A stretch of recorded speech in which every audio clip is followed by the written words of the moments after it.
水利署最近这几档用自然工法来整治花莲的河川，嘛整合工程单位避免浪费资源。水利署是表示讲，最近一档的观察发现讲有未少野生动物已经伫整治后的环境在生态咯。这是花莲木瓜溪位伫干乡的草英花龙段，水利署先建庇护地了后，经过一年观察，生态已经渐渐恢复。因为阮这边这个生态园区啊，阮是要一直是活动区啦。这代表做教育区，阮这边专要要做个生态园区。根据观察，路上的一寡已经渐渐看不到的野生动物，包括麝香鸟、山丘仔顶，拢慢慢登到生态地。尤其是一寡早期受到淡水影响消失的鱼虾，今嘛也陆续出现。指标像说，菊石四栖季的部分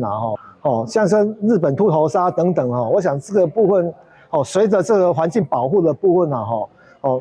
可以感觉发现说，那现在好像有逐渐增加的一个的趋势啊。除了生态恢复，避免浪费资源，也是整治河川重点。所以水利署开始甲林保署、水保署也是县府单位成立沟通平台，检视整合工程计划有效性超过一半经费。如果说大家透过一些平台会议的沟通，知道说，